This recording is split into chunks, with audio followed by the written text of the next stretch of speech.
Everyone, welcome back. Thank you for joining me today.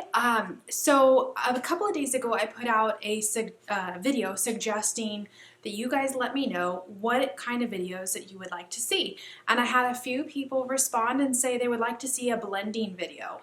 So I'm gonna go ahead today and do a blending video, in particular a blending video using dark colors. And that's one I haven't done yet.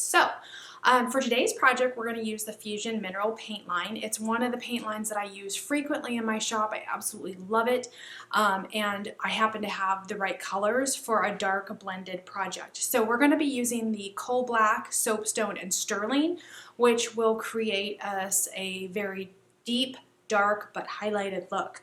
We're going to use the practice board today, which is not optimal for a blending project because the larger area you have for blending, the better. However, I don't have a piece of spare furniture to work on today for the video, so I figured, why make you wait? We'll just make it work with this. So, without further ado, let's go ahead and get started. I'm going to tip the camera down. I will show you what I'm working with for my tools, my paints. Once again, I will list that down below so you know, and we will start the process, okay? Okay, so for today's video, what we're going to use is I have these plastic bowls that I use. They're an eco-friendly, green, recyclable type bowl. I tend to like to pour out my paint in the bowl. I keep them in these FIFO bottles, which is an excellent way to store your paint. You can rinse them out when you're done and refill with a different color, so they're really great. So today what we're going to do is put a little bit of each color in one. So there's two different ways you can do, well, I'm sure there's several different ways. There's two different ways that I do blended pieces. So for one, you can layer on a base color and then work your medium color and then your light color. Or you can do them all at once. Some people like to lay down their darkest color while it's wet, go in with their light medium color, and then end with their lightest color. It's a total preference how you want to do it and what you're comfortable doing. Here's what we're going to need today. We need our 3 paints. I'm going to use 3 colors. Our darkest, which is the Coal Black. Actually, I have the wrong one here, so I'm going to go ahead and grab that real quick off camera. I've grabbed Ash, which is way too similar to the black, and Sterling. I'm going to go grab Soapstone, which is a medium gray, so hold on. Okay, that's better. I went ahead and grabbed the right one. We're going to use Coal Black, Soapstone, and then Sterling, so we've got black, medium gray, light gray. Now, you can use any combination that you want for today's video. I'm using a dark blended palette. I'm going to grab my bottle of water. When I blend, I like to blend with water. Some people don't. I do start with my brushes wet. I always start with brushes wet on any project. Today we're going to use the On F50 as usual. I have 2 of them, and then I've got, for the lighter highlight, I've got my F30 that we'll use for that. So I never know how I'm going to feel about doing blending. I'm currently working on one right now where I've literally layered all the colors pretty much one right after the other wet. I have done it the opposite way and layered one color, let it dry, gone back in with my medium color. I think the easiest way to do it when you're introducing yourself into this technique is to lay down your base or darkest color first. So that's what we're going to do. I'm not going to work on all colors at one time. That can tend sometimes to be a little too much. It can tend to be a little messy. Until you get the hang of the blending thing, I would suggest starting this way. It is the easiest, cleanest way. Now, the only thing is you do have to wait for it to dry, so you have to be patient. But in my experience, let me tip the camera down just a little bit. In my experience, when I first started, I found this the easiest way to work on a blended project. So all I'm doing right now is taking my On F50. I am putting down my base coat, which is our black, and that is it. Now I'm going to go ahead and let that dry. Now you can see why these are great, right? Because I only have to squirt out a little tiny bit. I don't have a ton on my brush. There's just a little pit, so there's not a lot of waste going on here. Sometimes when you have to dip in, it makes a mess and it causes a lot of waste. So here is the board with the first coat. We're going to go ahead and let that dry. As soon as I come back, we will work on our next step, which is going to be the soapstone, the medium gray. Okay, so we'll be right back. All right, you guys, so we're back. We have let our first coat dry down. And actually, while I was off camera, I went ahead and touched up in a couple of spots because the way that we're doing it like this, you do want to have a pretty decent base coat down because when you're blending, you're not going to blend all the way to the edges. So you want to make sure that your piece has a good solid base coat. And so we do. So now I'm going to go in with our next color, which is the soapstone. This is the medium gray. Now you can use as many colors as you want. As a matter of fact, if you wanted to introduce a little bit darker color than the soapstone, you could. I do have the one I removed off camera, which was the ash. And if I was using 4 colors, I would introduce this one here as my next color. For this video, we're going to keep it simple though and just use 3 colors. I have done projects up to 7 colors of blending. As a matter of fact, I'm working on one right now that is all neutrals and I'm using 6 colors. So there's so many different ways you can do this, so many different colors you can use. It just depends on the look you're going for. So we're going to keep it simple for this one and we're going to go with 3 colors. So I'm going to go ahead and dip my brush into the soapstone. I'm getting a lot of it off. So I don't have, a ton of paint that I'm loading up because in this case, you're almost going to apply your second coat as if you were kind of like dry brushing it, right? So what we want to do is we want to concentrate on an area. When you're going and doing this with the darker colors, obviously we want our dark to be on the outside to graduate to the medium color, and in the center is where you would put kind of your highlight color. So I'm going to go ahead and put on my medium gray.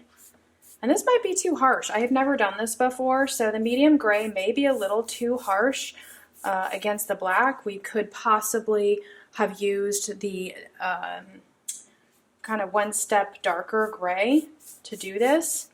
But all I'm doing, if you guys could know how light my touch is, super light. Do not have a lot of paint on my brush. As a matter of fact, I'm going to take a paper towel and I'm going to go ahead and get a lot of that paint off. I just have too much on there.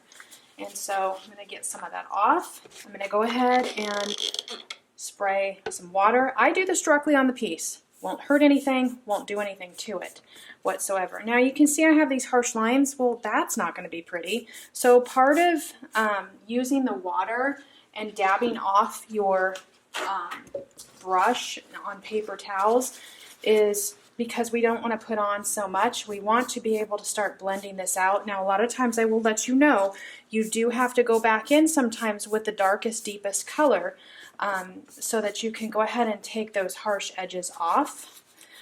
You can use a round brush as well so that you didn't have these harsh edges. Like I said, it is a very difficult thing to blend on a small piece. And since we are using a small board, I'm just working with what I've got. So I still have my black out, and what I'm going to do while this is wet and while this is damp is take that black and introduce some of that black in around my edges, and we're going to start mixing basically that color in. So don't worry that you're getting, color on color. That's the idea behind the blending, is that you're going to have to go back and forth with colors, and basically if you start to cross migrate too much different color on your brush, go wet it down, wipe it off, you'll be fine. So as you can see right now, we are taking that black to a graduated dark gray, and it's going to get lighter as we go. Again, product is coming off, not going on. All I did was apply a little bit of that gray, went back in with some black, and now I'm kind of blending it together. The idea is this is not supposed to look perfect. It is supposed to be very much a technique that is very artistic and kind of individual, what you are looking for, or maybe what your client's looking for. So I love doing this look. I just recently started doing it more and more. I do a lot of stain, but I've been playing with layering and blending the colors and using 5, 6 different colors. You can create so many beautiful looks. And so the key is to know when to stop. So my brush is getting kind of dry. The paint, I'm working it a little much. I can see it here. I don't know if you guys can see that on camera, but right in here, it's going to start getting, it's too dry. First of all, it's a really hot day out today. So if you need to continue to keep working your piece, make sure that you load it up with more water. I use a tiny, tiny bit. If I feel like I have too much, I just dab my brush and I keep working it. The bottom line is you're going to work it to the look you are going for. There's no hard and fast, this is how it's supposed to look kind of thing. It's supposed to look imperfectly perfect is what I like to say. So we're going to go ahead. This is 2 colors. With the lighting, it looks kind of weird, but that's 2 colors. We're going to let that dry, and we'll add our 3rd color, and we're going to concentrate in the center area here, and we'll go from there. Okay guys, so we are back, and we're going to go ahead and get started with the lightest color that we're going to use for the highlight, and that's going to be the Fusion Sterling. This is what it looks like on camera. It is just a really beautiful light silver. Let me show you what we have so far. Here is our piece. We've gone from doing the straight black to the medium gray and blending it out. So I'm going to show you guys this at a different angle once we're done, because sometimes the lighting seems to kind of have a mind of its own and make the piece look funky. Now, I do want to mention that in between, once you've layered your colors and they're dry, there's also a step that I like to do, and that is using the sanding pads. These are the Annie Sloan sanding pads. I just happen to have a couple packages of them, but basically they're like a 220 grit sanding pad is what you could go pick up from your hardware store. And you can knock down any texture that might have occurred, and I have a little bit here because what was happening as I was blending is it was kind of starting to dry, and that will happen, especially in warm temperatures like today. And so you can use this sanding pad to go ahead and knock down any of that and also blend it a little bit. Just make sure your piece is completely dry. This piece is dry, so I'm going to go ahead and give it a little sand in between. This won't hurt anything. It's not going to change anything as far as the color goes. It's just going to blend it actually and make it look a little bit nicer and smoother. So I'm going to go ahead and wipe that off with my rag, get off any of the excess dust. And now I'm going to go ahead and apply my silver color. Remember what I told you, not a lot of paint. This is a moistened wet brush. I'm going to basically just put the tiniest little bit. I'm going to concentrate here in this area. I will be picking up some of that darker gray to blend in with this, because if I obviously just use this one, going back and forth, we're going to end up with harsh lines and we're not going to get the look we want. Now I've gone ahead and wiped off on my rag my brush, and I'm going to continue to work this. Now I don't want to take this out too far because I want that darker gray to be in here as well. We don't want this whole area to be taken over. So now I'm going to go ahead, I'm going to take the same brush and I'm going to dip it in my dark gray again. Just a little bit, enough that I can start to blend this out. Now you can see the huge difference between the color, right? So you would think, okay, it went from black to dark gray to, wow, this is the medium gray, it looks so different. But that is the fun of blending. So we're going to take this, I'm going to wipe off again any excess. I really want that brush to be almost paintless. That's kind of the key. Is once you get it on, then you want to make sure that you're not adding more paint, you're just working with what you've put on so far. And I don't want a super light in the middle, I just want it a little highlighted. So I'm actually liking the way that's looking right now. I'm going to wipe off the rest of that off on my brush. And now what I'm going to do is take that black that we started with, dipping in my same brush. And the advantage to working with these bowls as well is you're not cross-contaminating your colors in your bowls, in your jars, which I absolutely love. So it gives you a little more freedom to work with the product and not worry, especially when you're working on a blending project, not to worry about getting, you know, the black into the gray and the gray into the silver and so on and so forth. So all I'm doing here is very lightly taking and trying to get out all of those harsh brush lines and strokes. And when you're blending, that's basically the key. That's all you're really working on, is trying to get those out. When your brush might get a little clouded with too much of one color, just wipe it off. Continue. Your brush is still damp and it will continue to blend. If you need, you can go ahead and add that water to go ahead and help that blending process. The key is obviously you want to leave your dark parts on the edges and your light parts in the center. So it's amazing taking a very dark black and being able to make it more of, to be honest with you, this is what the ash color looks like. It's a very dark, deep gray. And so by using the black, it has allowed us to manipulate and change without having the harshness, but giving us that darkness around the edges. Now, if that's not enough for you, you can definitely take more. Again, I am literally barely wetting my brush with the dark color. And the fun and key part to this technique is literally keep going until you get what you want.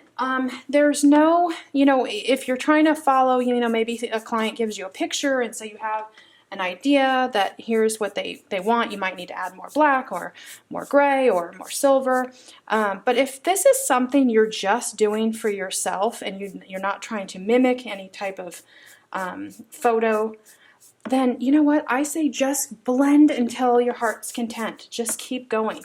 Now, what I just did is I dragged it across and my brush has too much of that dark color on it. So I'm really going to wipe it off because I don't want that dark color to go into my center. It's starting to get a little dry, so I'm going to put just the tiniest little bit of water, and you can see how that activates it and allows me to move that around. It also blended out that darkness that I put right in the center. I'm going to go ahead and take my rag again. Now I'm going to wipe off, because every time I'm moistening it and moving it around, I'm mixing and getting more colors on there. And so working with a brush that does not have a lot of product on it is the key. So we're getting it to where we want it, which is fun. This is kind of a neat and pretty idea. Now, what would I do this on? I would do this on a dresser where I did all the drawer fronts like this. You could do the whole dresser like this. A lot of times what I do when I'm working on a blending project, if it's a dresser, what I would do is do the sides of the dresser and kind of blend that center area to be this lighter. And then the drawer fronts, I would do this same thing. I would do where I had the darker and then hone into the lighter. You can also take dark and go all the way across it. It's just a total preference. So today we're just kind of working. I just added a little tiny bit more of the sterling in there because I've been getting some of that black and dark gray in the center, and I really don't want that. So that's it, you guys. I'm going to just keep working this for just a few more minutes. It's getting pretty dry, so I'm going to have to stop soon. But I will show you this piece off camera once it has dried, but that's pretty much it. It is a very simple process. It's just a matter of having the right product, the right tools, and a little bit of patience. So I'll show you guys the end result in just a moment. I do want to show you one other part of the technique you can do. If you're finding yourself getting some harsh lines with your brush stroke, you can kind of change direction, curve it a little bit, and kind of like I'm doing like a half circle here. So I'm rounding that area, and then I'm going through straight and kind of going over it. That also works really well for creating that highlight look. So that's just another helpful hint. Do kind of half moon shape, half circle shape, not half moon. Yeah, half moon. Half moon, half circle, same thing. It's a little hot out today, so But anyway, yeah, that kind of helps, and then you can continue to come in from the sides and blend that out. Okay, everyone, that is it. We are at the end of the video. Hopefully that was helpful to you. Let's just go ahead and do a quick recap. Basically, you can use whatever colors you prefer, darks, neutrals, it doesn't matter. You can even introduce some dark colors into your neutrals. I do it all the time. What I would suggest if you're just getting started though, start with the minimal amount of colors. Doing what we did today, working with 3 colors, is fairly easy. That way what it does is it gives you your base color, your middle or medium color, and then your highlight or center color. So what I would do is just pick 3 colors, always go with a dark, a medium, and then a light. Once you get the hang of how you feel with it, how it works, introduce more colors, go for it. Now there's 2 different ways that I talked about you can do it. You can do it while it's all wet and continue to blend, blend, blend. I find that's a little bit more difficult if you're just getting started. I do that on some of my pieces now, but it took me a while to kind of get there, because what can happen is you can just end up meshing all the colors together and then you get this really funky, ugly color. So what I like to do is lay down my base coat, which is my darker color, and that is even when you're working with neutrals, right? You're going to lay down your darkest neutral first. Then you're going to go in, once that's dry, with just the tiniest bit of paint in your medium color and work that into the middle area. And then you'll go in with your lightest color last once that coat is dry, and you'll work that. Now, going back and working it over and over and over is how you get it to layer and blend nicely.